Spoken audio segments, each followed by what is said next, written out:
एक सवाल जो अक्सर हम और आप जानना चाहते हैं वह है, अच्छे लोगों के साथ ही बुरा क्यों होता है। स्वार्थी यानी कि स्वयं का अर्थ। जो इंसान स्वयं का अर्थ जानना चाहता है, जो खुद को समझना चाहता है, क्या वह इंसान आपकी नज़र में गलत है? हम जब भी किसी को स्वार्थी कहते हैं तो इसका मतलब तो यही होता है कि वह आदमी स्वयं का अर्थ समझना चाहता है। तो फिर वो गलत कैसे हुआ? स्वार्थी शब्द दुनिया की नज़र में, समाज की नज़र में एक अलग ही नज़रिए से समझा जाता है। अक्सर हम अपने आसपास ऐसे बहुत से लोगों को देखते हैं जो स्वभाव से बहुत अच्छे प्रतीत होते हैं, यानी कि वे सभी लोगों की मदद करते हैं, सबसे अच्छा व्यवहार रखते हैं। लेकिन इसके साथ हमने यह भी देखा है कि ऐसे लोग जो स्वभाव के तो अच्छे होते हैं, दूसरों की मदद करते हैं, वह दुखी भी ज़्यादा रहते हैं। और जो लोग स्वार्थी होते हैं वो फलते फूलते चले जाते हैं। तो ऐसे में परमात्मा की सत्ता पर उंगली उठाना तो तय है। लेकिन अगर यह सत्य है तो हमें कौन सा मार्ग अपनाना चाहिए? क्या हम भी दूसरों के जैसे बन जाएं? पता नहीं आप में से कितने लोग यह मानते हैं कि अच्छे लोग जीवन में बहुत दुखी रहते हैं, लेकिन इसके पीछे का सत्य क्या है? अगर हम इसके पीछे का सत्य नहीं जानेंगे, नहीं पहचानेंगे, तो कहीं ना कहीं हमारा अवचेतन मन भी बुराई की तरफ झुक जाएगा। इसलिए अपने मन में ऐसे विचार पनपने से पहले इस बात की पूरी सच्चाई, पूरा निष्कर्ष निकाल लें, ताकि भविष्य में आपको अपने अच्छे होने पर पश्चाताप ना हो, दुख ना हो। आज की जो बौद्ध कहानी मैं आपको सुनाने वाला हूँ उसमें आपको 5 ऐसे तरीके पता चलेंगे जिसके माध्यम से आप कर्म करते हैं तो आप अच्छे कर्म भी कर पाएंगे और दुखी भी नहीं होंगे। एक गांव में पंकज नाम का एक युवक रहता था। उसका भरा पूरा परिवार था। उसके 2 बच्चे थे, उसकी पत्नी थी, लेकिन उसके माता पिता इस दुनिया से चल बसे थे, इसलिए पूरे परिवार की जिम्मेदारी उसी के कंधों पर थी। बच्चे अपनी पढ़ाई करते थे और उसकी पत्नी अपने गृहस्थी के कामों के साथ साथ गाय, भैंस, बकरी इत्यादि का दूध बेचकर अपना घर चलाती थी। और पंकज पहाड़ में पत्थर तोड़ने का काम करता था। बहुत ही मेहनत भरा काम था उसका। पूरे दिन काम करता था और रात को थक कर घर वापस लौटता। लेकिन इतनी मेहनत करने के बाद भी अगर पंकज को गांव का कोई भी आदमी मदद के लिए बुलाता तो पंकज कभी भी मना नहीं करता था। उसके जीवन का एक ही सिद्धांत था, अगर मैं दूसरों की मदद करूंगा तो परमात्मा मेरा साथ देंगे, परमात्मा मेरे साथ कुछ बुरा नहीं होने देंगे। पंकज अपने सिद्धांत का पालन बहुत ही कड़ाई के साथ करता था। वह इस सिद्धांत पर इतना विश्वास करता था कि अगर कोई बाहर का आदमी उससे मदद मांग ले तो वह अपने घर का काम भी अधूरा छोड़कर उस आदमी की मदद करने के लिए पहुंच जाता था, जिसकी वजह से उसकी पत्नी बहुत परेशान रहती थी। वह अक्सर पंकज को समझाती थी। वह कहती थी कि पहले अपना काम करो और परिवार को देखो, तुम्हारे 2 बच्चे हैं और फिर भी तुम दूसरों के काम करने में लगे रहते हो। अरे अपने घर को तो संभालो, अपना घर संभाल नहीं रहा, दूसरे की मदद करने चले हैं। और जब ऐसी ऐसी बातें पंकज के कानों में पड़ती तो उसके हृदय में कांटा चुभने लगता था। उन दोनों में लड़ाई झगड़ा शुरू हो जाता। अक्सर उनके लड़ाई झगड़े का यही सबसे बड़ा कारण होता था। लेकिन ना तो पंकज अपने आप को बदल पाया और ना ही उसकी पत्नी ने उसको समझाना का ही बंद किया। और इसी वजह से आए दिन उनके घरों में झगड़े होते रहते थे। जहाँ तक उस गाँव वालों की बात थी तो वह पंकज के स्वभाव को जानते थे। वह जानबूझकर जो काम आसान भी होता था, जो उनके सामर्थ्य में भी होता था, उस काम के लिए भी वह पंकज को बुलाते थे ताकि उन्हें कम मेहनत करनी पड़े। कहने का अर्थ यह है कि गांव वाले पंकज के इस शिष्टाचार का फायदा उठाते थे, लाभ उठाते थे और सब पीछे से उसका मजाक भी उड़ाते थे, उसे बेवकूफ़ कहते थे। एक दिन पंकज की पत्नी बहुत ज़्यादा बीमार पड़ गई। पंकज से जो कुछ भी सेवा हो सकती थी उसने वह अपनी पत्नी के लिए की। उसने गांव के एक वैद्य को बुलाकर अपनी पत्नी की जांच करवाई, लेकिन यह रोग उस वैद्य की पकड़ के बाहर था। इसलिए उस वैद्य ने कहा कि तुम अपनी पत्नी को नगर में जाकर किसी बड़े वैद्य को दिखाओ तो तुम्हारी पत्नी की जान बच सकती है। जल्द से जल्द नगर पहुंचने की व्यवस्था करो, नहीं तो तुम्हारी पत्नी के प्राण संकट में हो जाएंगे। यह सुनकर पंकज के पैरों तले जमीन खिसक गई। उसने यह नहीं सोचा कि उसकी पत्नी के प्राण संकट में है। वह सोच रहा था कि कोई साधारण सा रोग होगा जिसका इलाज हो जाएगा। लेकिन जब उसने वैद्य की यह बात सुनी तो वह घबरा गया। अब पत्नी को नगर तक कैसे लेकर जाए? उसके पास इतना धन नहीं था कि वह अपनी पत्नी के लिए घोड़ा गाड़ी करके उसमें अपनी पत्नी को लिटाकर नगर में ले जा सके। उसकी पत्नी की हालत बिल्कुल भी चलने लायक नहीं थी, इसलिए उसे नगर पहुंचाने के लिए किसी घोड़ा गाड़ी की जरूरत थी। संयोग से उसके पड़ोसी राजू के पास एक घोड़ा गाड़ी थी। वह अक्सर व्यापार के लिए अपना घोड़ा गाड़ी नगर में ले जाया करता था। इसलिए पंकज के मन में विचार आया कि मैं राजू से घोड़ा गाड़ी ले सकता हूँ। मैं राजू की इतनी मदद करता हूँ, कभी उसके काम को नहीं टालता, तो वह भी मेरे काम आएगा।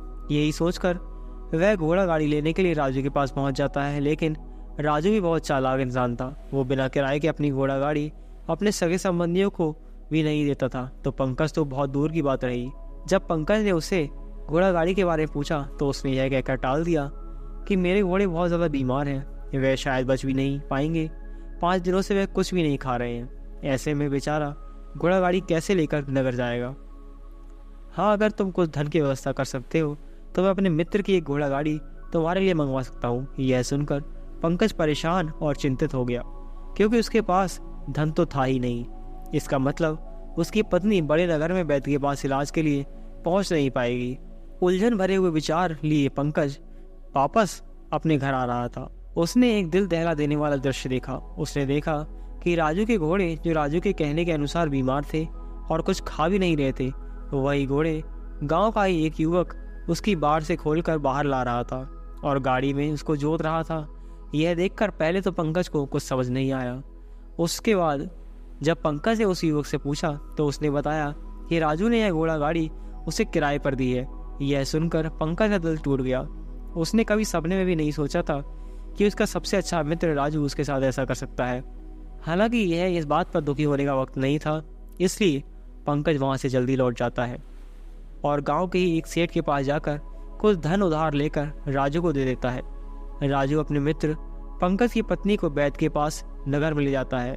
जब उसकी पत्नी का इलाज चल रहा होता है तो पंकज यही सोच रहा था, एक वह दिन था जब राजू की बेटी बीमार हो गई और राजू यहाँ पर नहीं था, तो मैं पूरी रात वैद्य जी के पास उसके लिए बैठा रहा था, उसकी देखरेख की थी, उसकी सेवा की थी।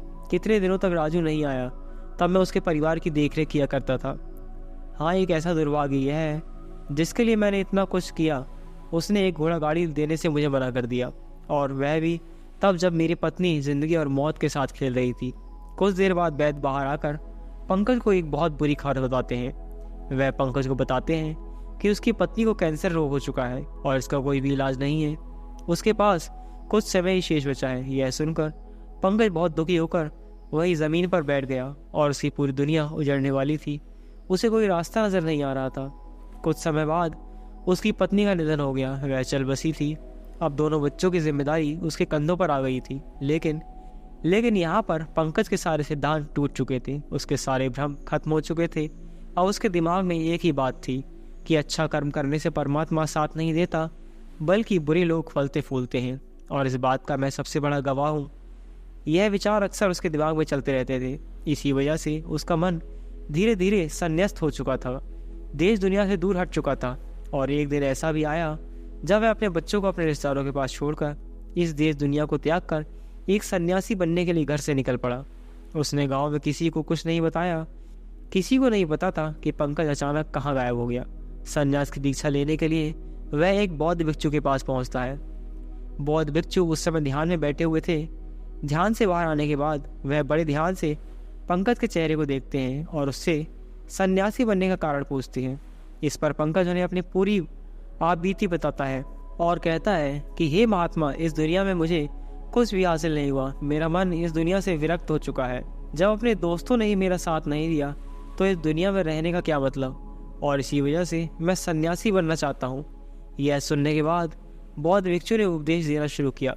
उन्होंने कहा कि याद रखना बेटा, जीवन में विरक्त होकर सन्यासी बनना तुम्हें परम सुख तक कभी नहीं पहुंचा सकता, परम आनंद तक कभी नहीं पहुंचा सकता। तुम दुनिया से अपने मन पर एक बोझ लेकर रक्त हुए हो। तुम दुनिया से परमात्मा की खोज करने के लिए विरक्त नहीं हुए हो। इस भ्रम में कभी मत रहना कि तुम संसार से विरक्त हुए हो, क्योंकि संसार ने तुम्हें धोखा दिया है, ऐसा तुम्हें लगता है। इसलिए तुम परमात्मा पर कभी विश्वास नहीं कर पाओगे और ना ही उन पर अपनी पूर्ण आस्था बना पाओगे। इसलिए सन्यासी होने का भी तुम पर कुछ लाभ नहीं होगा। जब हमारी प्रभु में, परमेश्वर में, परमात्मा में पूर्ण आस्था बन जाती है, मैं तुमसे पूछता हूँ, क्या तुम्हारी आस्था परमात्मा में है? यह सुनकर पंकज कहता है कि हे महात्मा, मैं तो दुनिया देखकर आया हूँ कि जो बुरे कर्म करता है वह फलता फूलता है, और जो अच्छा काम करता है उसे कुछ भी नहीं मिलता। परमात्मा उसे दुख ही दुख देता है। इसलिए मैं परमात्मा पर अपनी पूर्ण आस्था कैसे बना सकता हूँ? यह सुनकर उस बुद्ध भिक्षु ने कहा, यही तो मैं तुम्हें समझाना चाहता हूँ कि तुम पूरी ऊर्जा अपनी सन्यासी जीवन में लगाओ और उसके बाद भी तुम्हें फल प्राप्त ना हो तो तुम्हें कैसा लगेगा? इसलिए किसी की भी मदद करने के लिए मैं 5 सिद्धांत तुम्हें बताता हूँ। यह 5 सिद्धांत समझकर संसार में वापस लौट जाओ। संसार में ये ग्रस्त जीवन जियो, उसके बाद ही सन्यासी जीवन का उदय होता है। जब हम अपने ग्रस्त जीवन को पूर्ण रूप से समझ लेते हैं, अपनी जिम्मेदारियों का निर्वाह कर देते हैं। यह कहकर बौद्ध भिक्षु ने कहा कि जब भी तुम किसी का सहायता करते हो, कि किसी की मदद करते हो, तो उसमें सबसे पहला सिद्धांत जो ध्यान में रखने का होता है वह होता है कि किसी की मदद करते वक्त, किसी की सहायता करते वक्त कभी भी उससे उम्मीद मत रखना। यह मत सोचना कि आज मैंने इसकी सहायता कर दी, मदद कर दी, तो कल बदले में यह भी मेरी सहायता करेगा, मेरी मदद करेगा। अगर तुम ऐसा सोचोगे तो तुम्हें जीवन में दुखों का सामना करना ही पड़ेगा, क्योंकि एक नहीं तो दूसरा नहीं तो तीसरा कोई ना कोई तुम्हारी उम्मीद ज़रूर तोड़ेगा। और वास्तविकता में वह मदद या वह सहायता नहीं होती, वह हमारे लालच का ही एक रूप होता है। हम उसकी सहायता या मदद निर्भर तरीके से नहीं कर पाते। हमारे मन में लालच का भाव होता है, हमारे मन में बदले का भाव होता है। हम यह सोचकर मदद करते हैं कि इसकी मदद मैं कर रहा हूँ तो कल यह मेरी मदद करेगा, और यही लालच हमें अक्सर उन लोगों की मदद करने पर विवश करता है जो किसी न किसी रूप में धनवान होते हैं, क्योंकि हमें लगता है कि कल यह आदमी धन के द्वारा मेरी मदद कर सकता है। इसलिए जिस इंसान को वास्तविकता में मदद की आवश्यकता है, हो सकता है वह गरीब हो, लेकिन हमारा मन अपने लालच में वशीभूत है, उसकी मदद कभी नहीं करेगा। इसलिए किसी की मदद और किसी की सहायता करने के लिए अपने विचार को विस्तार दो। केवल एक प्रकार के वर्ग के लिए अपनी सहायता या अपनी मदद पेश मत करना।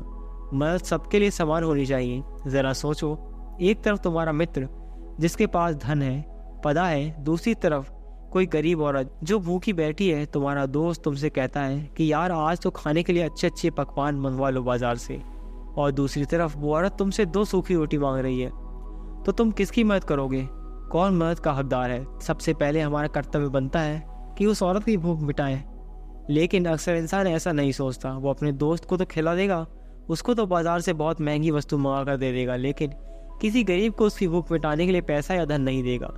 दूसरी बात जो ख्याल में रखने के लिए है वह यह है कि सहायता करते वक्त हमारा लालच कभी भी उसके साथ नहीं जुड़ना चाहिए। अक्सर जब हम किसी की मदद करते हैं तो हमारा लालच और हमारा स्वार्थी भाव उसके साथ जुड़ जाता है, और हम अपनी भविष्य की योजना तैयार करके उस आदमी की मदद करते हैं। हम यह सोचते हैं कि अगर मैं इसका यह काम करूँगा तो भविष्य में यह आदमी मेरा वह काम पूरा कर देगा, क्योंकि वह लालच है। जाहिर है आप अपने आप को धोखा देने के लिए अपने लालच को एक सहायता, एक मदद का रूप दे रहे हैं। तीसरी बात जो ख्याल रखने योग्य है वह यह है कि अपने सामर्थ्य के हिसाब से दूसरे की मदद करो। कभी भी एक ग्रस्त आदमी को किसी की इतनी सहायता नहीं करनी चाहिए जिससे कि उसका परिवार, उसके बच्चे कष्ट में जीवन बिताए। सबसे पहला फर्ज हमारा होता है अपने परिवार को सुखी रखना, उनकी ज़रूरतें पूरी करना, और उसके बाद दूसरों की मदद करना आता है। लेकिन कुछ लोग दूसरों की मदद पहले करते हैं, वह अपने परिवार को तवज्जो कम देते हैं, जिससे कि परिवार में लड़ाई झगड़े आए दिन पनपते रहते हैं, और यह सब हम समाज में देखते रहते हैं अपने आसपास। अगली यानी चौथी बात जो ख्याल में रखने की होती है वह यह है कि अपना कर्म, अपनी जिम्मेदारियां पहले निभानी होती हैं। हम अपना काम छोड़कर पहले दूसरों की मदद करने के लिए चले जाते हैं, और जब दूसरा बदले में हमारी मदद नहीं करता तो हमारा दिल दुखी हो जाता है। हम सोचते हैं कि मैंने तो अपना काम छोड़कर उस आदमी की मदद की थी और वह आदमी मेरी मदद ही नहीं कर सका। इसलिए अपना कर्म सर्वोपरि, अपना कर्म सबसे ऊपर, क्योंकि वही काम करने के लिए इस दुनिया में हमारा जन्म हुआ है। और सबसे आखिर में जो बात समझने की है वह यह है कि परमात्मा की मर्जी से ही सब कुछ होता है। हमारा कर्तव्य अपने कर्म को करते जाना है। धरती तो ऊपर वाले के हाथ में है, इसलिए जो कुछ भी होता है सब ऊपर वाले पर ही छोड़ दो। अगर तुम्हें कोई धोखा भी देता है तो यह समझ के चलो कि वह सब ऊपर वाले की करनी होती है। आप यह मान के चलो कि मैं करता नहीं हूँ, मैं तो एक माध्यम हूँ, करवाने वाला तो वो है, उसके सामने किसी की मर्जी नहीं चलती।